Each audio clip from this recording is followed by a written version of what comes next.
Good morning, Alabama, and welcome into the wake-up call. The time is 5:05 on this Thursday morning.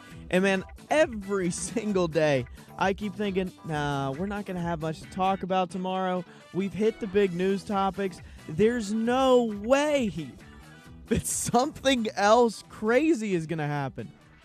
I keep thinking, no, it's just going to be the mainstream media overblowing some topics, and they're really not going to be that big of a deal. But it seems like every single day I'm proven wrong. And that's exactly what we saw in the Braves Marlins games last night. One of the, what I would call, worst plays in Major League Baseball that I've ever seen, and that a lot of sports analysts are saying it's one of the worst that they've ever seen. It was just absolutely disgusting. If you were watching the game last night, you know what I'm talking about. The José Ureña, Ronald Acuña Jr. controversy. It's a big deal. It's a really big deal. And so we'll talk about all of that later in the program. Got some of the leading voices in sports journalism coming in to sit down and talk about why it was such a big deal. We got commentary all the way from Spain from a good friend of mine, Dan Clark, who is one of the leading sports journalists in his field of our generation. And then we got a good friend of mine, Henry Hobbs, who is one of the leading people in the program that I go to at Samford University, and he's joining us from Virginia this morning. Really excited to get both of those experts' insight into what is going on and why it's such a big deal. Because a lot of time with sports, I know I love sports. You know, I think I'm like most people out there. I like the big three. I like football, basketball, and my heart's for baseball. Like, I love baseball, America's pastime. It's a beautiful game. I don't know a lot about hockey. I don't know a lot about some of the other sports that people are really into. But what I do know pretty well is football, basketball, and then again, my love, baseball. And so even I, who doesn't get the opportunity to watch many Major League games because I'm asleep at like 7 or 8 o'clock every night, was shocked by what I saw in quite literally the first pitch. The first pitch is one of the dirtiest plays I've ever seen. You know, you see dirty hits in football. You see dirty, I don't even know if you see dirty hits in basketball. Yeah, you see dirty hits in basketball. You see some guy punching another guy in the junk, which occasionally makes the news. It happens all the time. And then you see, like in soccer, two guys breathing on each other and then they're falling down, and that's why I don't watch soccer. They're incredible athletes in great shape. It's just not many dirty plays, really. Unless you're headbutting another person. I have seen that. That's intense. Watch women's soccer. Oh, my gosh, man. It's the dirtiest sport I have ever seen. There is just crazy. I was literally watching one play of women's soccer because somebody told me that, and I was like, okay, men's soccer, it's like if you get breathed on, you fall down, right? So I was like, okay, I'll watch women's soccer, thinking it'll be the same thing. But then when the Americans made it, the Americans, I can't remember what they were, if they were playing in the World Cup or something, but they made it really far in something. So everybody started watching, and of course, you know, I would go to the sports bar with a couple buddies, and we would sit down and we would watch the game. And you would literally see, I swear, one time I saw a chick running down the field with another chick by her going for one of those long balls, right? And so they have to run side by side because, as I understand soccer, if the offensive player gets in front of the last defensive player, then they're offsides. So they have to run side by side, and they're both sprinting because they know if they match each other's speed and sprint, well, the defensive player, if they want to, could break out in front. But this offensive player was, I think, in much better shape and was just matching the speed pace by pace. And then all of a sudden, you see the defensive player, not from the U.S. team, reach out and grab this chick's ponytail and just yank down. And I'm like, can you do that? Like, that's insane if they allow that. That's absolutely... not even I accidentally, NFL players accidentally grab jerseys sometimes, or college football players, they'll accidentally grab jerseys going for a form tackle. No, this chick just reached out and was like, hey, it's Christmas and I'm ringing the bell, and just yanked her ponytail and pulled her down. I was like, good gracious. And then, I don't know, man, it's just crazy. Hockey, I will never say anything bad about hockey. Those are like grown Vikings hitting a tiny little puck around ice with knives on their feet.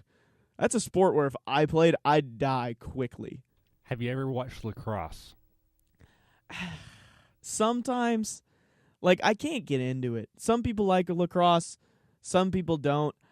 I think it's a really interesting game, but like I can follow. Like for some reason, I can't follow it with lacrosse. I think it's because the ball is so small. Like I can follow the puck in hockey, I can follow the ball in baseball, but just lacrosse just kind of confuses me. And it's really like I don't think it's fun to watch on TV. In person, yeah. On television, I'm just like, okay. But it's up there in terms of how brutal the sport is. Yeah. It's up there with hockey and rugby. Oh, no doubt. They literally just run around and they take that stick and just bam, like they hit people in the head. And every time I'm sitting there and I'm going, there's no way you can do that. The refs just must not care. There's absolutely no way you could do this. But I mean, we'll just give a little bit of a sneak preview before we get into the insight from our guests. A little later this morning, probably doing it in the 6 o'clock hour, so you got to stick around for that. But essentially what happened, Dylan, were you watching the game last night? No. Okay, so the Marlins pitcher, and let me make sure I pull everything up so you know I don't mess anything up. The Marlins pitcher steps up for his first pitch of the night, and his name is José Ureña. I can't pronounce it. And he throws the first pitch. Now, the Marlins are already up by 1 run. They've already scored a run, so now it's a Marlins pitcher that's pitching to a Braves batter.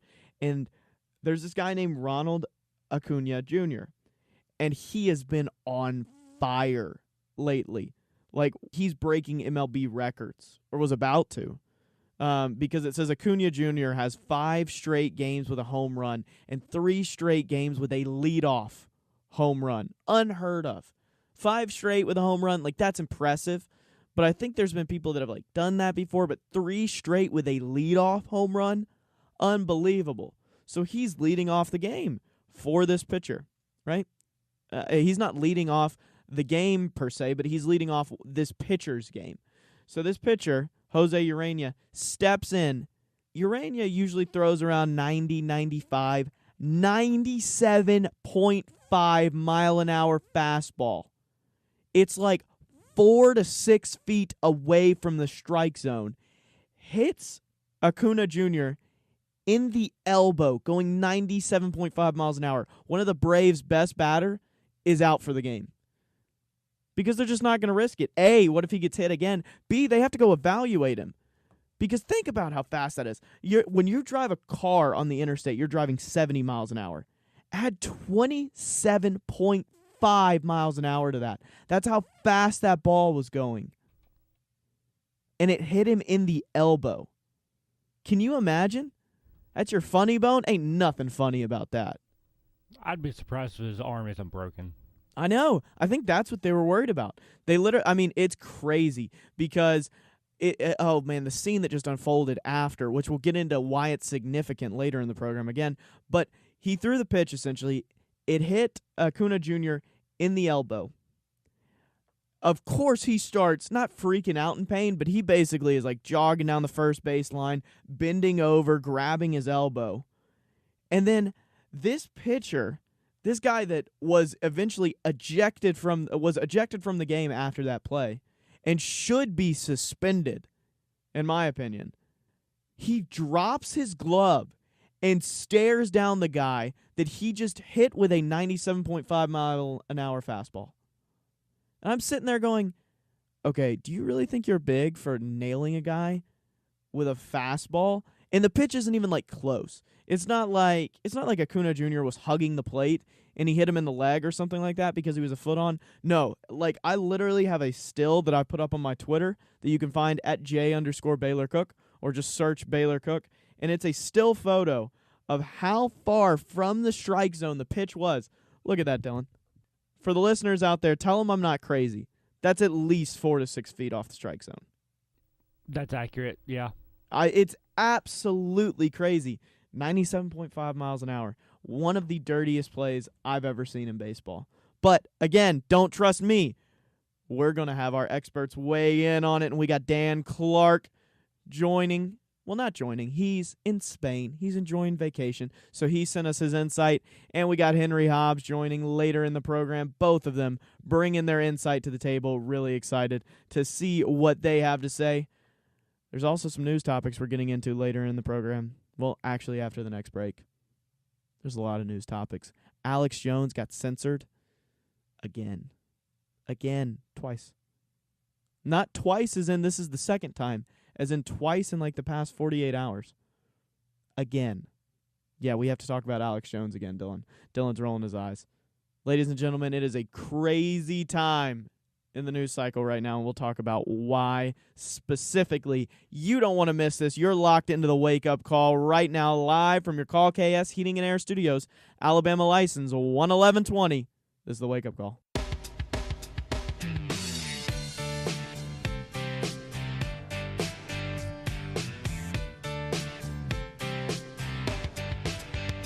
It was 1989, my thoughts were short, my hair was long. Caught somewhere between a boy and man. She was 17. It was 2018. My thoughts were still short, and my hairline was even shorter. I'm going bald, man. I swear. Welcome back into the Wake Up Call. Bump this back up. I just had to make that joke.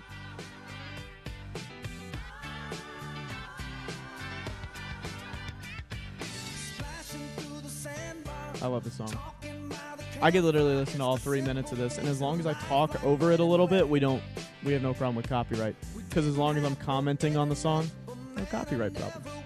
The more you know. Did you know that? You can literally take people's content, like video, music, all that, as long as you comment on it in whatever form you're doing, audio, video, it's fine. Did not know that. That explains a lot with all these YouTubers. I know. There are literally people that make a living commenting on other people's videos. People watch it too. I'm just like, what? You know what I don't understand? And again, everyone's like, well, it's just because you're not with the culture, blah, blah, blah. You're right, I'm not.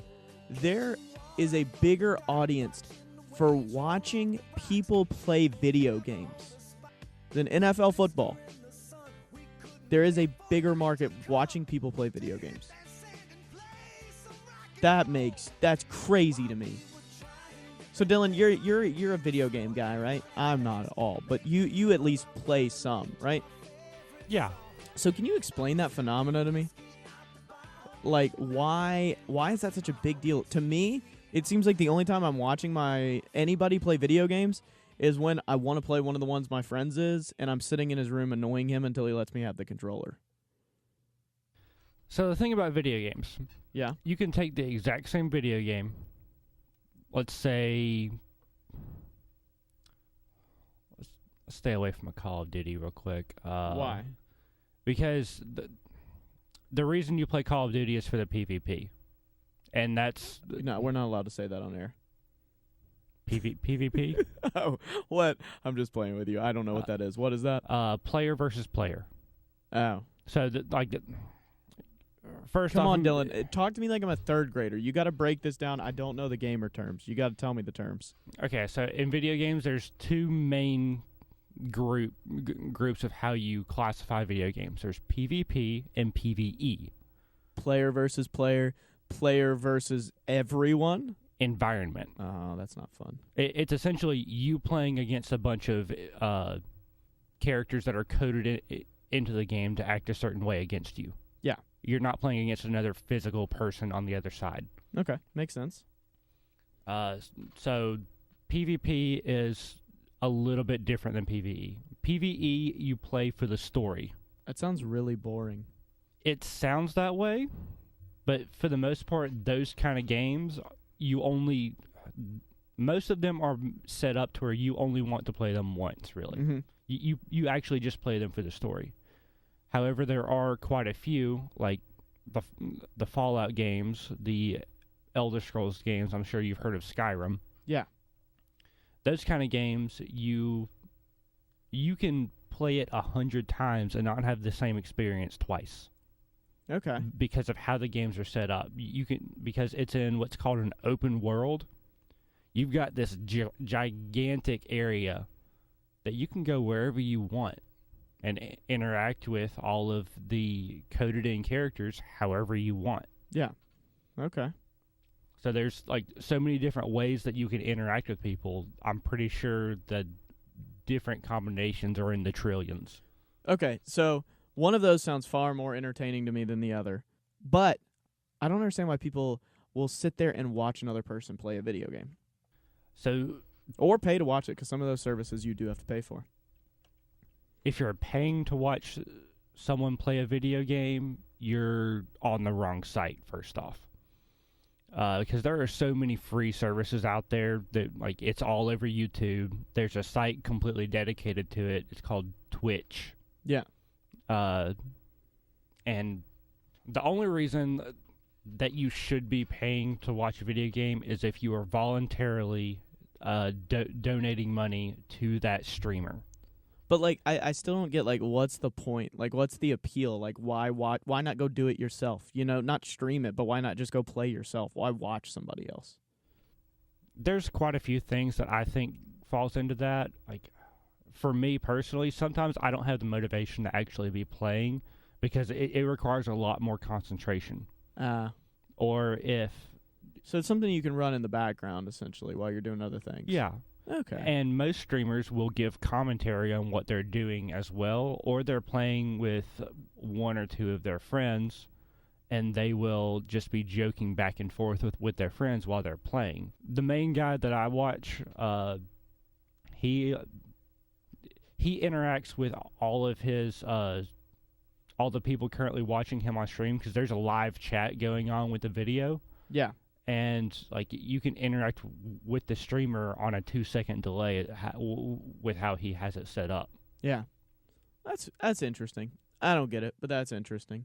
They are rising so quickly in terms of popularity that I see there being, like, esports is what it's referred to on your ESPN channels, right up there with all of these other professional sports. Really? Within the next 5 years. Really? Within the next 5 to 10 years. Whoa. So you're telling me that I'm going to be watching, like, LeBron James dunk on somebody for L.A. LeBron James winning a championship in L.A., obviously. And then it's going to switch to some amazing play in baseball, some diving catch. And then it's going to switch to video games? Very possibly. That's kind of cool. That'll be, I don't know, that could cause them to lose viewers. It could allow them to capture a new market. I don't know. I'm not sure if I'd do that. I maybe would create, like, a separate part of ESPN. You know how you have, like, ESPN 1, ESPN 2, ESPN 3? And, like, one is for, like, really good, like, professional. One is for college, and then one is for, like, colleges that aren't that good but still have sports. Tennessee. Samford. Tennessee. No, Tennessee's on the regular ESPN, but it's just when they're getting blown out by another team, specifically somebody like Alabama. That's when they make it on ESPN, when it's like, Alabama beats Tennessee by 60 points in the past game. You're like, oh, well, I guess Tennessee made it on ESPN. Top 10 plays, baby. They're getting thrown over for 100 yards. I mean, it's just unbelievable. 866-551-9933. When we come back, we're talking about President Trump pulling former CIA Director John Brennan's security clearance. We are talking about President Trump calling Omarosa a dog. And then we're talking about CNN making a mistake in regards to President Trump. Shocker. Don't go anywhere. Live from your Call K&S Heating and Air Studios, Alabama license 11120. This is the Wake Up Call.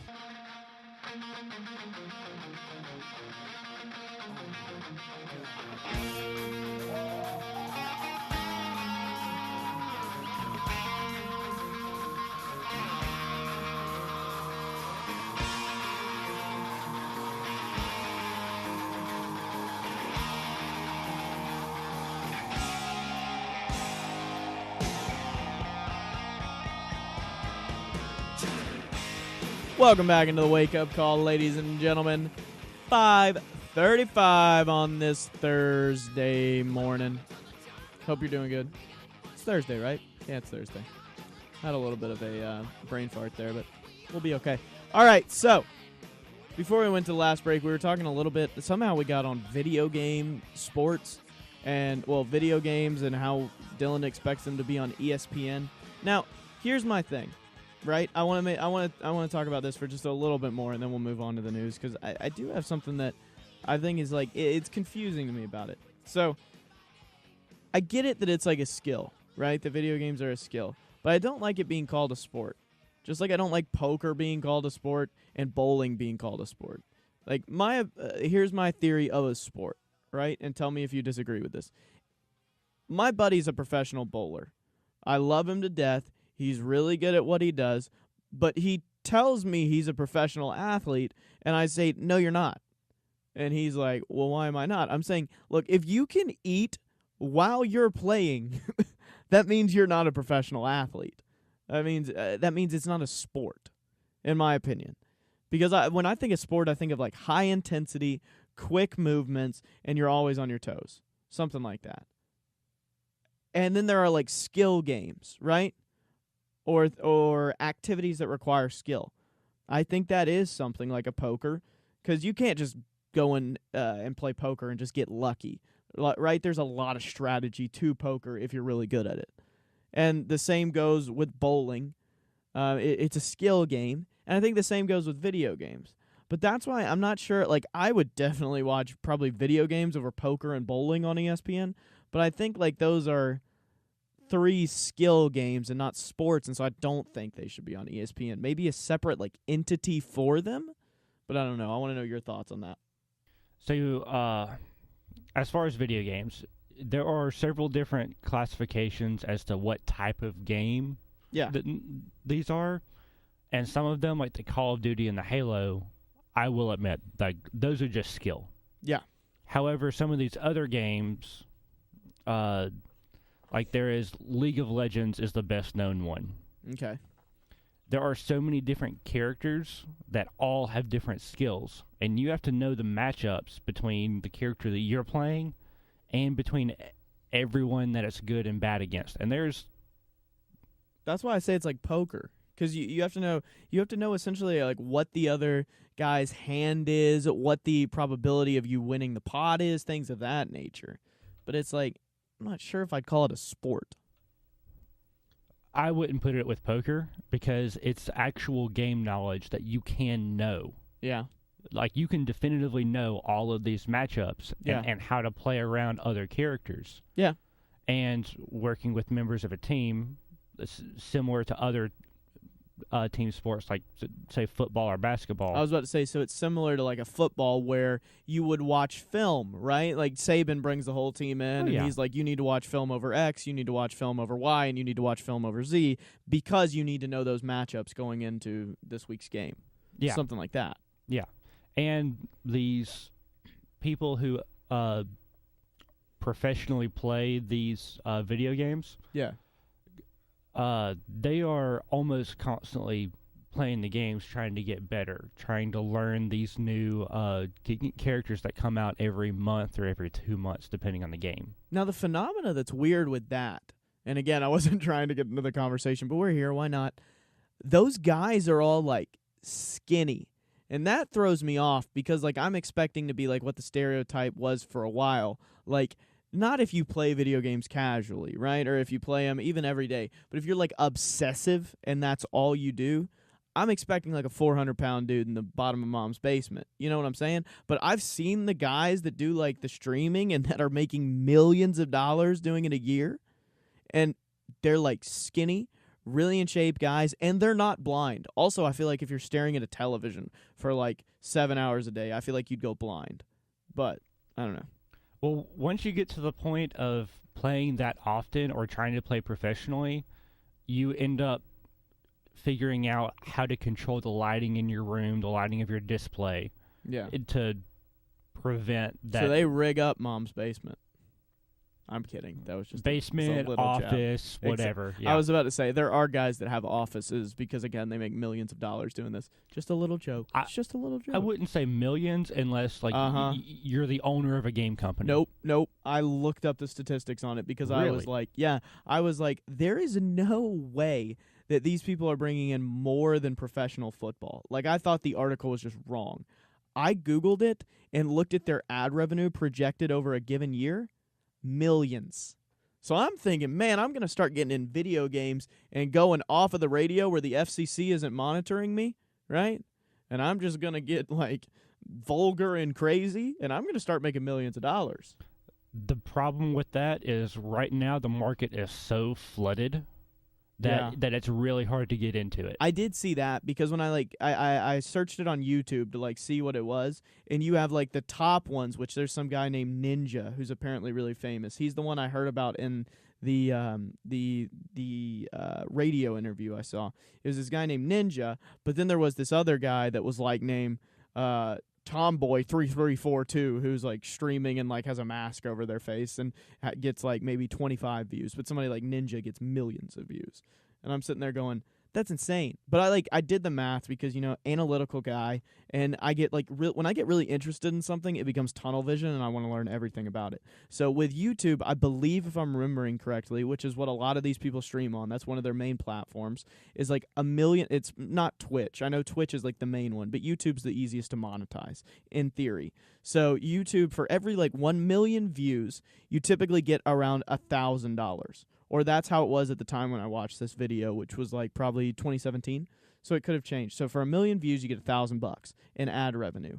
And that's if YouTube allows you to monetize. There's a lot of factors that go into that. But it seems like the peak you can make is 1 million views, $1,000. Let's just take that correlation. I didn't understand, based off of that correlation, how people make $1 million then.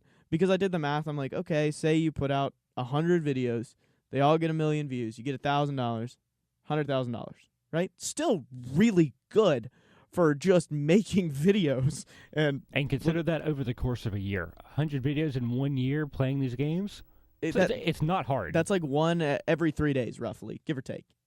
I mean, cut off that last 65 on 365. It's one every 3 days. So say one every 3.5 in actuality. But you half a day, really? I mean, let's just round up. 1 out of 4. Even as much as I play, I could probably put out 100 videos in a month. But that's what I'm saying. But they all probably wouldn't get 1 million views. But I still, 100,000 is a lot less than 1 million. And so I was like, how are these people making $1 million? And then what I found out is, oh my gosh, when you get big enough, you're allowed to put those YouTube ads in at the beginning. But then also, Coca-Cola pays you an outrageous sum of money. They pay you 25 to 30 grand. And they're here, just drink a Coke occasionally while you're playing. Or it's a clothing company goes, Urban Outfitters goes, hey, we're trying to reach a new demographic. We'll give you $40,000 and we'll give you free clothes. Just wear them during your videos to get 1 million views each. Which I was like, that's crazy. But if they're getting more views than an NFL football game on Sunday, it makes sense. Especially if you can buy a long-term advertising thing. Because people buy into people nowadays. They don't buy into these major concepts. I think influencers are the next big wave when it comes to marketing. But I had no idea that it was that big. $40,000 to just wear clothes. As far as those sponsorships, think of NASCAR. Yeah, exactly. Which I would have thought, okay, there's not NASCAR, I understand that. Because the whole time, right, it's just a car. You know what I'm saying? That's what you're watching is that car. So you put a bunch of branding on that car. My dad actually works in banking, and he's done some. And he works in entertainment, pro sports, and so I'd learned a little bit about the NASCAR industry through his job. And it's interesting to see the inner workings, how some people will sponsor a car, some people won't sponsor a car, but that's all you're watching is the car. But then when it comes to something like video games, that's not all you're watching, at all. You know what I'm saying? You're not just watching the guy. In fact, you're primarily watching what he's doing. So for a Coca-Cola or an Urban Outfitters to say, hey, we're going to give you anywhere from $10,000 to $30,000 to do this, just blows my mind. Because it's not what you're not watching him. You're watching what he's doing. And he's not physically doing it. He's doing it through another medium. He's doing it through a game. And the thing about that is subliminal messaging. It is so much more powerful than having that ad in front of your face. That's very true. Say that you were live streaming the show every day. Yeah. Right?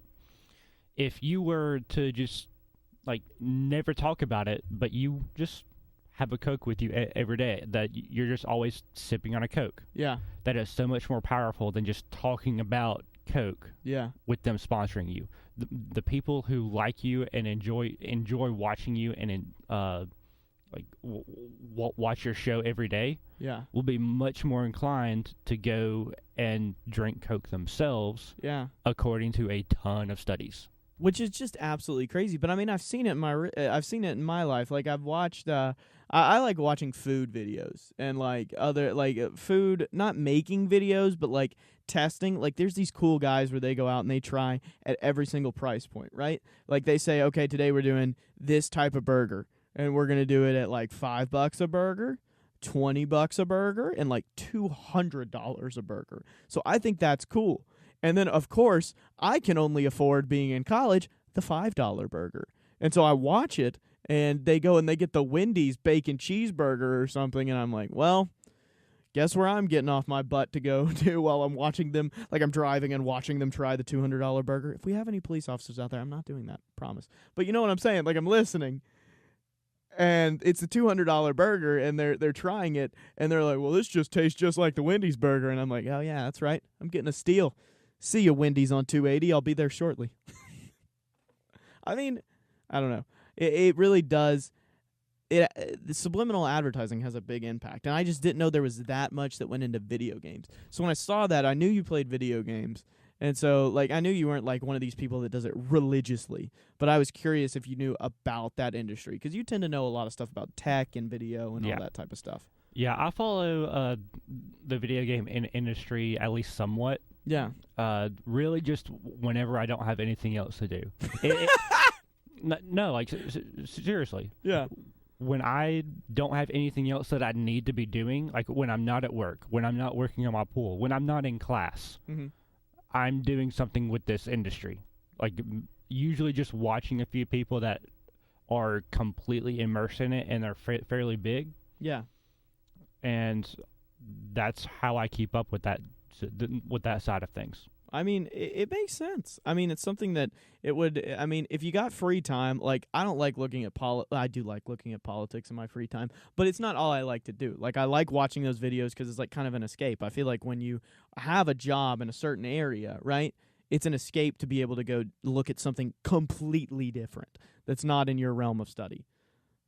So, if you're thinking about getting into the video game industry, or if you're even not, we got to tell you about the sponsors of this program, and that is KS Services, Heating and Air Conditioning. You got to go check them out because, look, if you're going to be sitting in your room, right, you're going to be playing video games, you're going to start streaming and making $1 million. You can do that. When you do that, say you got inspired here on the Wake Up Call, come in, sit in with me, sit across from me, and we'll talk about it for like 30 grand. Like you give me 30 grand, we'll do it. It'll work out great.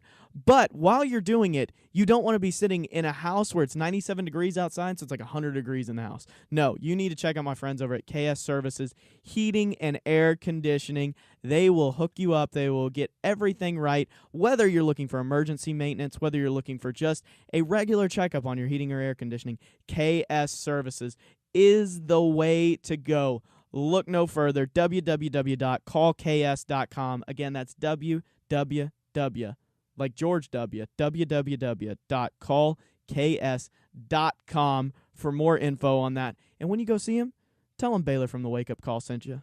Show me some love, like I'm showing you some love this morning. All right, we'll definitely get into politics on the other side, I promise. We just had fun talking about, well, everything but politics this morning. 866-551-9933 is the number to join the conversation. Live from your call. Oh, look at that.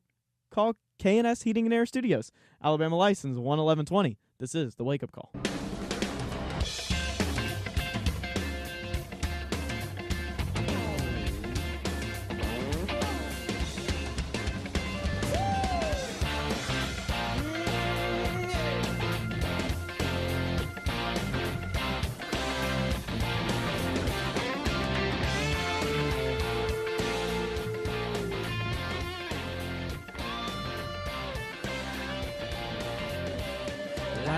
No, I'm not going to sing. You thought I was going to sing. I'm not going to sing. We both know I sound like a tone-deaf bird. I'm not going to do that. It's like you wake up to, caw. It's what I sound like. I can't do that. I'm sorry. And I'm sorry if you were just driving and just swerved because I just yelled into your radio. It won't happen again. It won't happen again. Speaking of yelling into your radio, let's talk about somebody that was just kicked off of the radio by a government entity. Big Brother strikes again. This time, it actually is Big Brother. Like, I'm not kidding. Like, we're talking, of course, about Alex Jones's flagship radio station getting shut down by the FCC. So before, when this happened, right, we weren't talking about Big Brother. We were talking about private companies. We were talking about Facebook. We were talking about iTunes. We were talking about podcasts. We were talking about all this stuff. And Alex Jones had been kicked off by private companies, which they can do. But now we have a government entity coming in and joining this censorship. So, just so you know what's going on, let me break down this article for you. And this is from The Hill. And they did a great job covering what happened with Alex Jones. I mean, it's got 30,000 shares already. The article is fantastic. So let me just break down what The Hill said. They said the Federal Communications Commission, the FCC, has shut down conspiracy theorist, is what they call him, Alex Jones's flagship radio station. The Austin American-Statesman paper, I'm guessing out of Austin, reported Wednesday that the pirate radio station, Liberty Radio, was hit with a $15,000 fine and at least temporarily pulled from the airwaves. The newspaper reported that a lawsuit filed in federal court in Austin alleged that Liberty Radio had functioned without a license since at least 2013 and had been transmitting from a tower at an Austin apartment complex. Liberty Radio stopped airing on radio in December, but still streams online. The FCC is charging that the station was also illegally broadcasting onto FM wavelengths. The Associated Press reported that Walter Olnick and M. Ray Nadler Olnick were named as defendants in the lawsuit, and the apartment complex where the station was transmitting from is linked to the pair. Isn't that hilarious, man? I mean, it's not funny because we're talking about Big Brother censorship, but can you imagine just being the owners of the apartment complex, right? And somebody saying, hey, you know, there's some, like, huge antenna on top of your apartment complex, and, like, it looks high voltage. We don't know what it is. And they're like, oh, they're probably talking about the cable dish or something like that. And then they're like, no, Alex Jones is running a radio station out of your apartment complex. And, oh, yeah, you're being named in a big old lawsuit. That would be just you think it happened on Monday? That's definitely a Monday story. That'd be a terrible Monday. So you get the idea, essentially what's happening.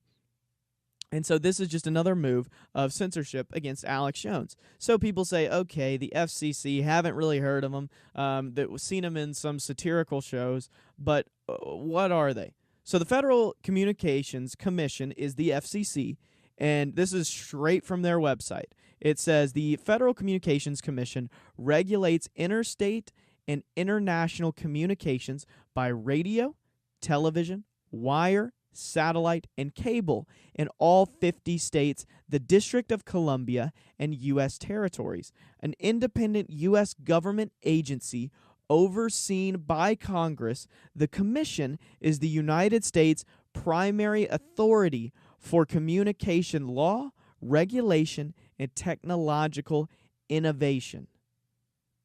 So let me just read that first part of that last sentence to you again, so you realize why this is such a big deal. An independent U.S. government agency overseen by Congress. So the U.S. government has taken steps to further the censorship of Alex Jones. Now, if he was illegally broadcasting, right, this is all within their right. But the question still remains, if he's been doing this for a long time and nobody's ever said anything before, he hasn't been hurting anybody, like, why now? That's the question you have to start asking. I'm not going to become a conspiracy theorist and be like, oh, the U.S. government is against conservatives, especially the FCC, and they're targeting him. I'm just saying, why now? Does it have anything to do with the fact that he's being censored on all other platforms? Essentially, right? All over the other platforms. Twitter actually suspended him temporarily. I take my hat off to Jack Dorsey, Twitter CEO. Usually he's the head of censorship, right? Whenever you think of censorship, social media, Twitter. It's the first thing that comes to mind. But he did not do anything to Alex Jones until Alex Jones called for violence. He called for people to take up arms and be ready for a fight against the media, the mainstream media. That is, according to Twitter's terms of service, something that can get you not banned, but suspended. So they temporarily suspended him. Now he's back, I think. I mean, all is well. So I take my hat off to Jack Dorsey.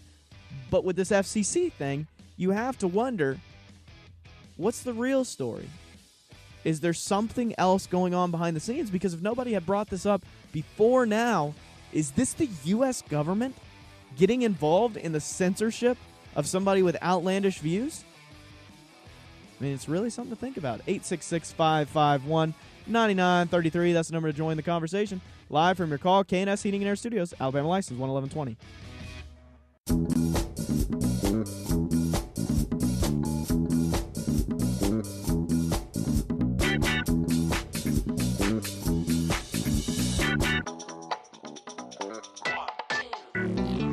Good morning, Alabama, and welcome back into the Wake Up Call. The time is 6:04 on your Thursday morning. We really appreciate you hanging out with us this morning. So, right now, we're about to jump into a topic that I'm really excited about, and that is Sarah Sanders coming out strong yesterday, talking about President Donald Trump choosing to revoke the security clearance of former CIA Director John Brennan. But before we get into that, let me tell you, if you want to have this much mental fortitude, if you want to be this strong in your everyday life, this resilient, you got to go check out our friends over at mealfit.co. Mealfit.co gives you the food you are looking for when you don't want to go through the trouble of making it. You don't want to pay restaurant prices. You just don't want to go through the hassle.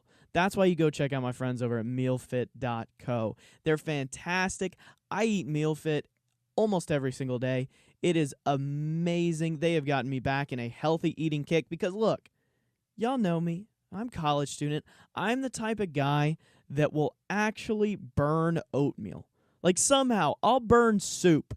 Didn't think it was possible, but hey, I checked out my friends over at mealfit.co. You should too. And when you do, I mean, you can get things like steak. You can get things like sweet potatoes. You can get vegetable medley. You can get Thai bowls, like actual Thai food. All you do, you take it, you put it in the microwave for 2 minutes, you pull it out, and you have restaurant quality steak, restaurant quality food. I mean, you can't beat it. Go check out my friends, www.mealfit.co. Again, that's www.mealfit.co. And when you go check them out, let them know that Baylor from the Wake Up Call sent you. Show me some love. I'm showing you some love. All right. So, right now, let's just get right into it. Because, you can't beat a Sarah Sanders takedown at 6 o'clock in the morning. You ready for this, Dylan? We ready for this audio? All right, let's hit it. Begin by reading a statement from the President. As the head of the executive branch and commander-in-chief, I have a unique constitutional responsibility to protect the nation's classified information, including by controlling access to it. Today, in fulfilling that responsibility, I have decided to revoke the security clearance of John Brennan, former director of the Central Intelligence Agency. Historically, former heads of intelligence and law enforcement agencies have been allowed to retain access to classified information after their government service so that they can consult with their successors regarding matters about which they may have special insights and as a professional courtesy. Neither of these justifications supports Mr. Brennan's continued access to classified information.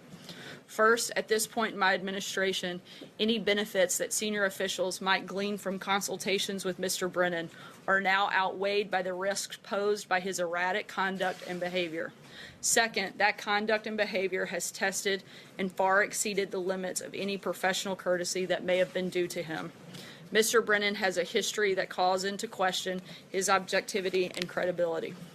In 2014, for example, he denied to Congress that CIA officials under his supervision had improperly accessed the computer files of congressional staffers. They were. That's just a spoiler alert. They were accessing those those files that Brennan said they weren't. So, this is a big deal, and a lot of people when this happened, as soon as Sarah Sanders made the statement, oh, the fascism, oh my gosh, I can't believe it. They're revoking the security clearance of the former CIA director. He has, not only lied to Congress, straight up lied to their faces, but this man has also used this information that he's learning. He gets a leg up on the competition. He's used it for profit. Now, I'm sure a ton of people will like to question the decision of President Trump, saying, should he have done this to Brennan? Should he have not done this? Listen, Brennan is an erratic, now media character that spends a lot of his time on social media and any form of media, like we're on now, like a radio, right? Like a television, like something like that. And he spends his time basically going against President Trump with the information he can still access as the former director of the CIA. So I see no problem with this. And this is, this really isn't that big of a story, but you're going to hear people in your workplace today. I know a lot of you are driving into work. You're going to hear people in your workplace today go, oh, it's just fascism.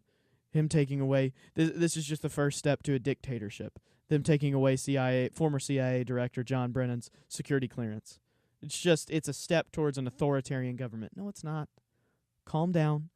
When somebody's using that information basically to give them a leg up on these other media pundits, on anybody else in the field, then, hey, he's just using it to benefit himself. He's using it to attack the current administration, and he's not using it as a former director of the CIA is supposed to. He's not being a professional, so why would we extend him this professional courtesy that we've extended to others in the past? It just doesn't make sense. So I have no problem with this move. I think it's right on par. Listen, because think about it. If I had this type of clearance, right, y'all would be listening to me every morning. If I was the former director of the CIA and I was able to go into these briefings and hear things before they hit the news cycle, you'd be like, okay, we want to hear what Baylor's talking about today. And I'd be like, well, get ready, oil prices are about to fall. You'd be like, what does he know? It's just stuff like that. Like, you can't give a man a leg up on the conversation, but he wouldn't just say, oil prices are about to fall, which even then I'd say that's if he's in the media, revoke his security clearance, if he's sharing this information. But he'd say oil prices are about to rise, and it's the fault of President Donald Trump. And he'd use that information to attack the Trump administration. So it's just, why extend him the professional courtesy if he isn't going to extend to you that same professional courtesy back? So I have no problem with this. I know a lot of people do. I think it's a non-starter. So I want to talk about something much more interesting. And yes, it has to do with baseball, but it's not baseball-oriented.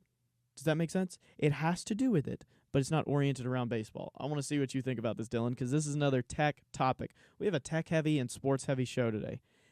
This is awesome. Like, this gets me fired up. As somebody who's a Dodgers fan, like, we're going to talk about the Braves later. I'm a Dodgers fan. Elon Musk's company proposes a 3.6-mile tunnel to Dodger Stadium. It's a Hyperloop tunnel. You know that permit? That nobody else could get that permit. I just want to start off saying, because Elon Musk, right, he basically went to the city of L.A. and he's like, hey, can I have a permit to drill underground and, like, test out this Hyperloop? And if any other person said, hey, I want to put a train underground on God's Etch-a-Sketch where there's like 35 earthquakes a day. Yeah, I want to put an underground train there. Can you imagine what would happen? The city of Los Angeles would be like, no, we're not allowing you to put a train there. Not at all. But Elon Musk comes in and he's like, hey, you know me, Tesla guy, SpaceX guy.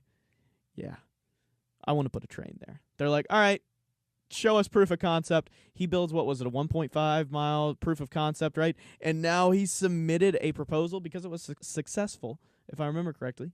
Now he submits a proposal saying, hey, how about a 3.6-mile one to Dodger Stadium? If this happens, mark my words, I will be in Los Angeles, and I will be on this within the year as soon as it's built.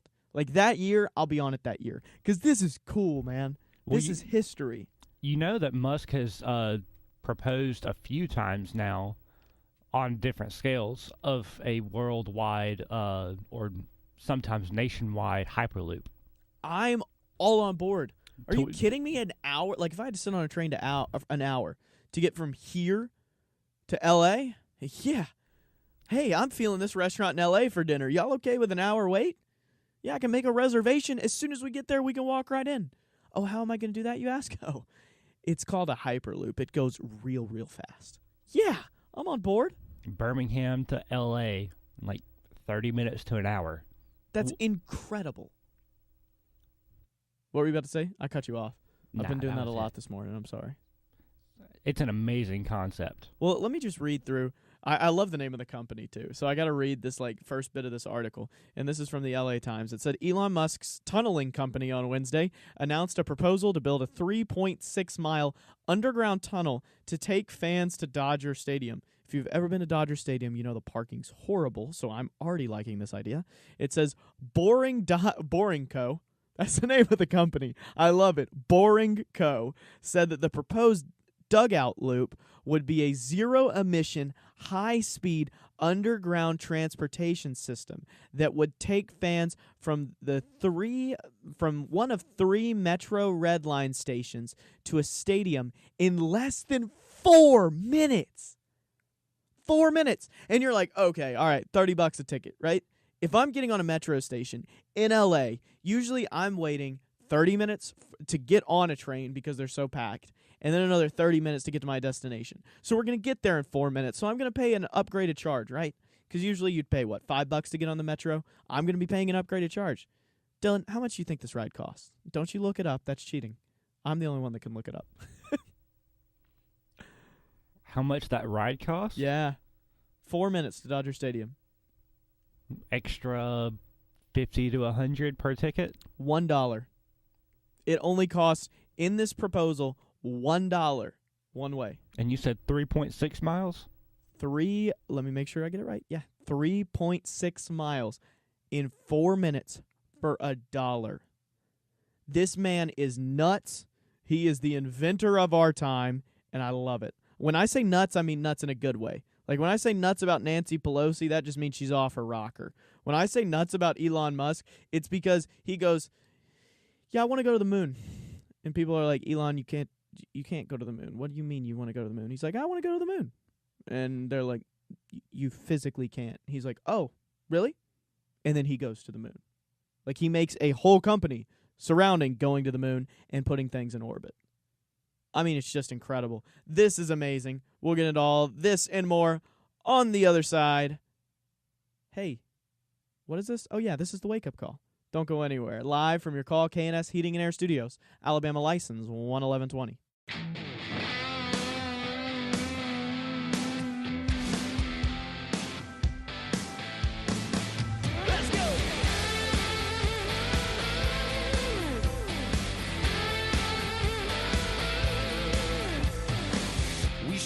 Here when the sun went down, hit it hard, kicked it off right. You'd think by now we'd be heading out, hanging it up and calling it a night, but we're just getting warmed up, just getting started. What song is this? I've never heard this. Jason Aldean getting warmed up. Is it new? It's on Dave's wall in a spot that looks like it hasn't been changed in a few months. I've never heard this. I like this song. Welcome back into the wake-up call, ladies and gentlemen. Live from your Call K&S Heating and Air Studios, Alabama license 11120.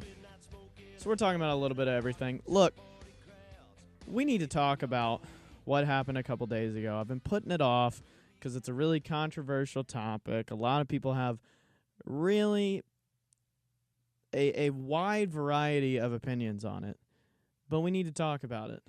And that is President Trump calling Omarosa a dog. Now, leading up to this, we've had the Omarosa controversy, right? Where Omarosa went on multiple news outlets, did essentially a media blitz, previewing her new book that's coming out. And so what she's doing is she's essentially doing the same type of thing Michael Wolff did. She's taking shots at the president, and she's going and doing a media blitz in which she highlights the shots she's taking at the president in order to get more book sales. I mean, it really is that simple. Everybody is trying to overcomplicate it, and they're not looking at this correctly. Omarosa's looking for two things. One, she's trying to get book sales. It's obvious. Two, she's trying to get in with the Democratic Party. Everybody says this won't work because, she was with the Democratic Party. She worked in the White House with Clinton and then with Gore. And, I mean, obviously, you can make your assumptions there. But she left the White House, then she came to the Republican side, and now this controversy is breaking out surrounding her. And everyone's saying that she's not trying to get back in with the Democratic Party. Yes, she is. Omarosa will always go where the money's at. She's lost her meal ticket in the White House now. And so she has to go back to what she knows. She's going back to get another meal ticket in another side of politics. And President Trump has every right to be upset because she's leaking information that was said in the Situation Room. We talked about it earlier in the week, that anything said inside the Situation Room, unless said otherwise, is classified information. And leaking that, taking a recording device in there alone is a violation of federal law and a violation of the policies going into the SCIF. But recording the chief of staff with intent to distribute and then going through and distributing that information multiple times, that is a violation of federal law. And it's really clean cut, and she should be prosecuted. And I was all on board with Trump's anger and the Trump administration's anger at this. She violated federal law and did something that she should not have done. However, we stepped into muddy waters, and I don't even say they're muddy, but it did murky up the situation when President Donald Trump called Omarosa a dog. He called her a dog in a tweet, and I'm looking for the tweet right now because President Trump tweets a lot, and so it's kind of hard to find that tweet. So, I think I found it right here. Come on now. No, none of these articles have it, of course. So essentially in the tweet, I'll see if I can find it in a minute, but President Trump called Omarosa a dog. And I don't think that's right. Look, I understand being upset. This isn't essentially going after a private citizen like he did with LeBron James and I said was wrong. LeBron James is a private citizen that talked about the president, as every private citizen in the United States will have an opinion on the president, and the president went after him. I said that was wrong. This situation is a little more murky because Omarosa worked in the White House and violated federal law and is going after the Trump administration. He has every right to be angry, but I have a problem with the rhetoric. I have a problem when he calls her a dog. I don't think that's right. And here's the exact tweet. It says, quote, "When you give a crazed, crying lowlife a break and give her a job at the White House, I guess it just didn't work out. Good work by General Kelly for quickly firing that dog." End quote. Look, you can be upset. You can be mad at what Omarosa did. But to sink down to that barbaric, inhumane, and sophomoric rhetoric and call her a dog, you're better than that, Mr. President. And the office of the presidency deserves more respect than from you taking that podium and calling someone who is now, by all accounts, a private citizen, a dog.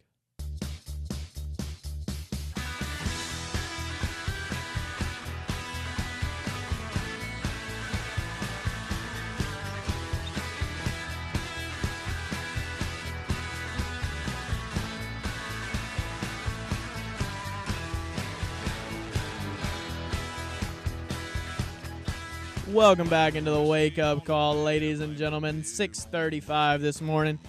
Really excited because we're about to jump into a topic that I'm really excited to talk about, and that is, again, what happened at the Braves game last night.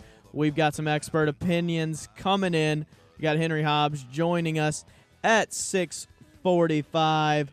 We have Dan Clark's insight coming in a little bit before that, and we'll talk about that. So last night, the Braves played the Marlins. And we're talking about this. I wouldn't talk about this if this was the Dodgers, right? Because the Dodgers are my favorite team. But the Dodgers are nowhere near Birmingham, Alabama. But if you want to watch professional baseball, the Dodgers are your team. Right, Alabama? Right, Northern Tennessee? The Dodgers are not the Dodgers. See, it's a Freudian slip. I love the Dodgers. The Dodgers are my team. The Braves are the closest team to Alabama. And something happened last night in the Braves-Marlins game, and we alluded to this at the beginning of the program, and so I just want to jump in and play. This is a clip from Major League Baseball that Major League Baseball aired last night, and I'm going to leave my mic on because all you can hear is what the reporters say, and I'm going to talk along with the report.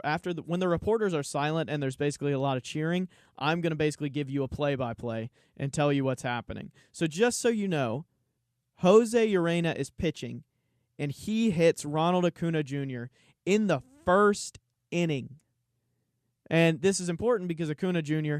has 5 straight games with a home run and 3 straight games with a leadoff home run. He has to leave in the second inning because of this hit, because he takes a 97.5 mile per hour fastball to the elbow. And just because you can't see the video, Acuña Jr. is not someone to crowd the plate. Like when I played baseball, it was always crowd the plate, make the pitcher throw to me. No, Acuña Jr. is such a power hitter, he sets up in the middle of the box. So to hit him in the elbow when he's in his stance and he's ducking away because a 97 mile per hour fastball is coming at him, you have to throw this outrageously far from the strike zone. So we're going to play this audio for you. Got it queued up, Dylan? Cool. And he got smoked on the very first pitch. Chad Fairchild right out in front of the plate. Acuña tosses the helmet down, and now in a crouch on the third base line. The very first pitch of the game nails Ronald Acuña Jr. And you're about to hear the fans go nuts because Acuña Jr. is walking down the third baseline, clutching his elbow because, again, 97.5 mile an hour fastball just hit him. And so he's saying, this hurts. Like, that is just a very simplified way of saying it. And then the Braves bench comes out. This is a bench-clearing incident. It continues. Now the Braves are coming out of their dugout looking at Ureña. They're wanting to fight the pitcher. Benches are going to empty. Ureña dropped his glove and started to square up. I don't blame Snip for being mad right here. And I'll tell you what. He stares down Acuña Jr., Ureña, the pitcher, hits him, drops his glove, stares him down. There is no past history between these two. The only history is that Acuña Jr. has had some good at-bats as of late. He's one of the Braves' young, shining stars. There's no history, and it continues. What, if the umpire, Chad Fairchild, he should be tossed right here, Joe. Absolutely, he should. And so now Schultz is arguing. Out there too. Oh, he is arguing with the umpires. He is giving him down the line, no pun intended. I tell you what, right now, there's EY. He looks like he is about to fight the pitcher himself. Oh, man. And now they're just replaying video of him getting hit in the elbow by this 97.5 mile per hour fastball. If you want to see the video of it, warning, it looks really painful, but you can find it on my Twitter at @J_Baylor Cook. We got Henry Hobbs joining us in the next segment to talk about this. Really excited. But before we go to break, I want to give you some insight that was given to me by a good friend and also a very well-known sports writer, and his name is Dan Clark, and he's been featured on Fox, Daily Telegraph, ABC, SEN America, Pitch Talk, and so much more. And so when I asked Dan, I said, Dan, can you break this down for me? Can you let me know what happened here? Was it intentional? And if it was intentional, then what should happen after this? And, of course, like, he is in Spain right now. So we were talking this morning at 4 a.m. Alabama time. And he says, I can't join the show, but I can tell you what I know. And I said, perfect. Because his tweet about it went viral last night because he was covering the incident as it happened. He says, Acuña has been red hot, leading off with 3 home runs against the Marlins in 3 games. So the question is, was the pitch from Ureña intentional? And he said, let's go to the facts about that. He says, per ESPN, Ureña's 97.5 mile-per-hour fastball was in the 99th percentile in terms of velocity of the last 2,125 pitches he's thrown this season.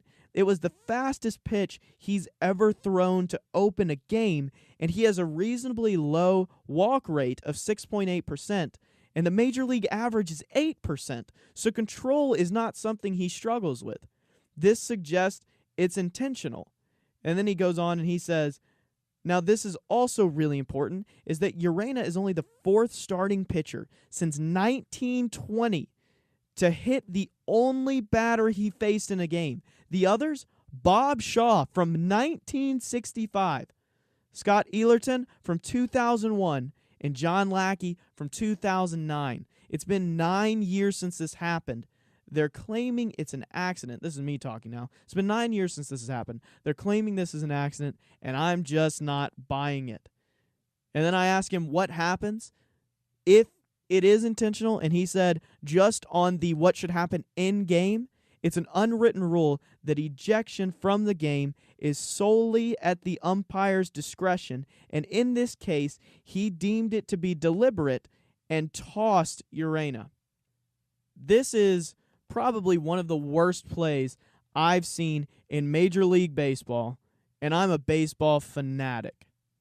So on the other side, we're going to have Henry Hobbs, good friend of mine, and he is one of the up-and-coming stars in what he's doing, joining us to give us a breakdown as to what happened last night from somebody's perspective that isn't me or isn't Dan. What happened last night, why he was tossed from the game, and what it means for that pitcher moving forward. Will he be suspended? Will the MLB take action? Find out more after the break. This is the Wake Up Call.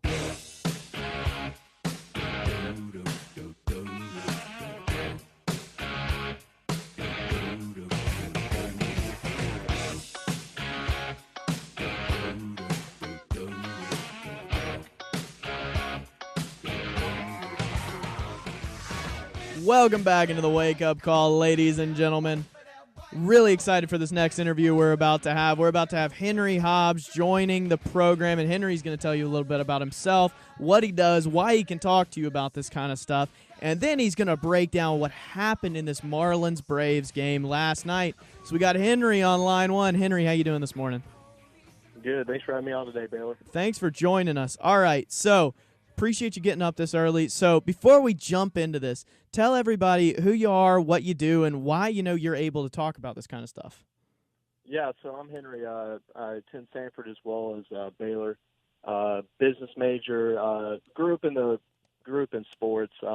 That's what led me to get a job with Sanford University Athletics.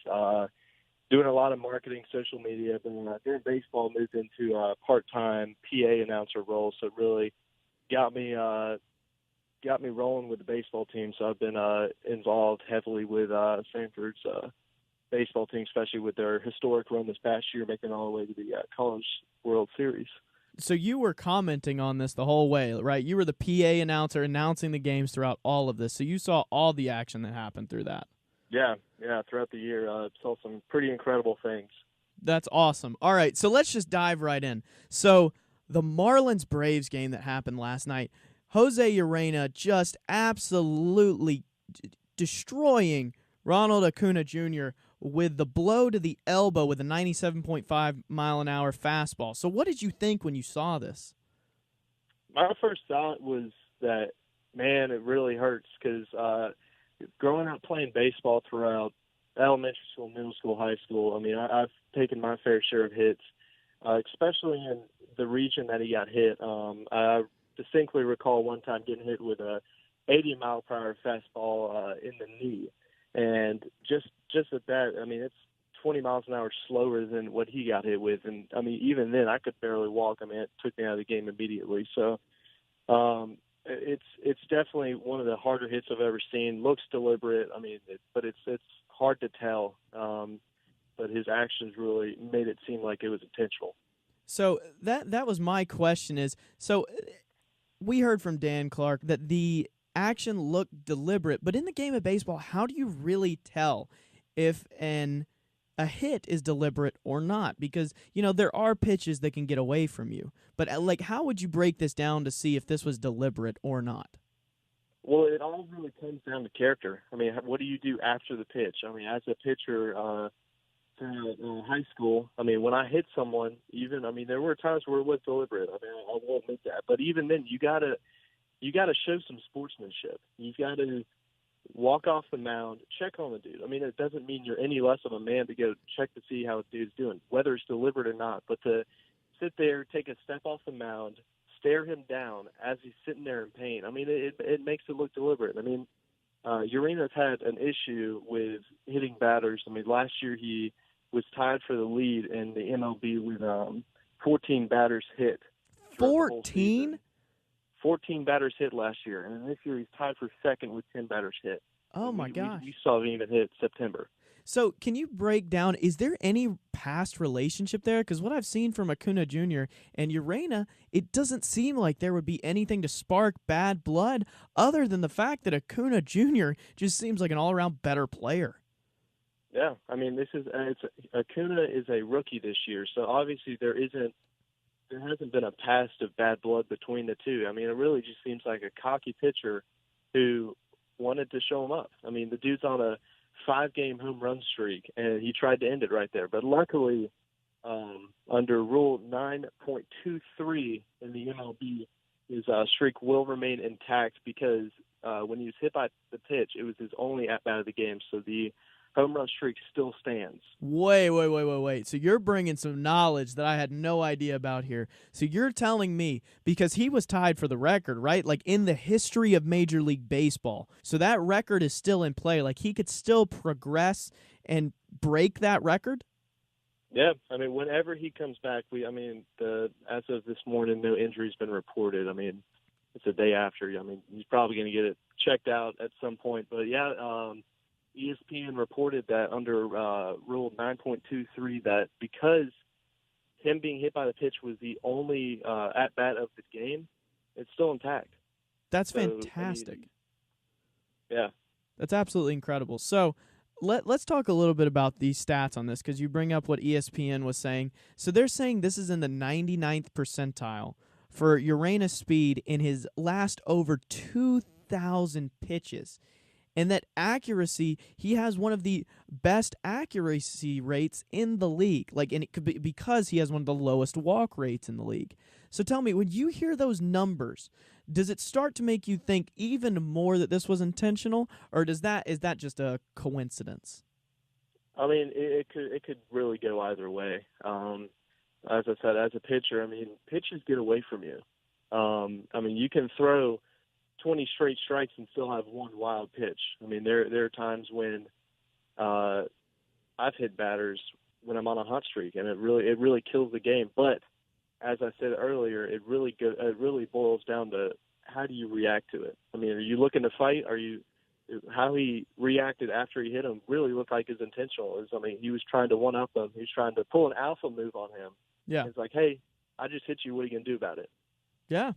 So what do you think about the Braves' response? Basically a dugout clearing, not a brawl, but a dugout clearing confrontation ensued. Do you think that's a good move on the Braves' part, a bad move on the Braves' part? Because when I was watching it, I was thinking, yeah, they're rallying for their teammate. They're there. It's the same thing when Dansby Swanson later in the game hit a home run, and he did the Acuña Jr.'s celebration that he always did after a home run. Like, they're rallying with the team. Is that a good look for the Braves, or is that something that could come to hurt them in the future? I think it's an incredible move. If you go back and look at the tapes, the person who led the charge out of the dugout was the Braves manager. Yeah. So that really shows that, hey, he's got your back. I mean, these ball players are around each other for months on end, every single day. So they really develop a brotherhood, if you will. Yeah. And I mean, for someone to be, I mean, for him to get deliberately hit, as it looks like, every single person on that bench has Acuña's back. Yeah. And especially the manager. I mean, that was probably the best thing the manager could have done is to jump out and say, hey, you're not going to do this. I mean, I'm going to stand up for my players. So I think it was a brilliant move on his part. That just shocked me as absolutely incredible because usually when you see a dugout clearing thing, right, it's one of the team's hotheads running out of the dugout first that's going to go tell the pitcher what's up. But when you got the manager leading the charge, I mean, it's just absolutely incredible. And then he got all up in the umpire's face telling him why it was deliberate, why Ureña should be tossed. And so Ureña was eventually tossed. Can you walk us through, like, what goes through an umpire's mind? Is there a set of rules they have to look at? Why can they decide, or how can they decide to toss somebody? It really comes down to the discretion of the umpire. I mean, I was never an umpire. Throughout my high school years, I talked trash about the umpires just because I hated all their calls. I mean, some of them I really was questioning their ability to see, but I mean, for Ureña, definitely should have been ejected. I mean, that's a no-brainer. I mean, especially first pitch of the game to hit him that hard. However, I would have been hesitant to eject the manager for the Braves just because what he did. Yeah, he was screaming and yelling his tail off, but he didn't throw punches. I mean, he got in his face. He was yelling at the umpires, but that shows character, and it shows that, hey, I'm not going to take crap from this pitcher. I mean, this thug on the mound, if you will. Yeah. So, question for you: so I'm not aware. Did the manager get ejected after that? I know the pitcher did, but he did? Yeah, the manager and Ureña got ejected. Well, that seems like an injustice. I understand Ureña getting tossed. I think he should have got tossed, but I don't understand the manager getting ejected. So, what should we be looking forward, or what should we be looking to moving forward? Do you think there will be a suspension of some sort? How does the MLB go through this process? I mean, I really think that at this point the MLB really needs to crack down on these types of acts. I would be surprised, I mean, if he received anything less than a 20-game suspension. 20 games? Wow, is that the norm in this situation? Wouldn't be able to tell you. I'm not really keen on the MLB suspension rate, but I mean, what he did was, I mean, that was terrible. I mean, for him it's one thing to hit a pitcher. I mean, to hit a batter, but for you to stare down, drop your glove, and stare down looking for a fight. I mean, that is just, it's asinine. Yeah. Well, so this is something that you believe the MLB should make an example out of and really let Ureña be the poster boy for, hey, if you do this and you try to start a fight, you're gone, and we're going to make you gone for a long time, and it's not only going to hurt your play, but it's also going to hurt your wallet. Yeah, exactly. I mean, they need to make an example that the MLB will not stand for this. They need to put on their big boy britches, and they need to suspend them immediately.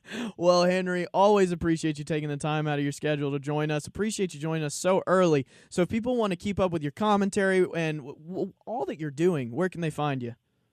Yeah, you can find me on Twitter, Hobbs H2, as well as Instagram under the same at. I'd love for people to hear my hot takes on Twitter. Well, again, that's Henry's hot takes. Appreciate you joining us today, Henry. We're about to get up on out of here. Thank you. I appreciate it. All right. See you later.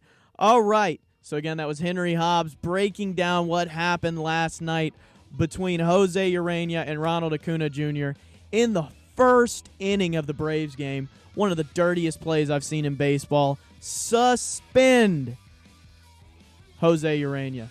It's time. He did it on purpose. When you drop the glove and stare down the guy, you're looking for a fight. Well, don't give him a fight. Give him a suspension. Enjoyed hanging out with you today on this Thursday afternoon. Live from your Call KS Heating and Air Studios. Alabama license 11120. This is the Wake Up Call, and don't go anywhere because Michael Hart's coming up next.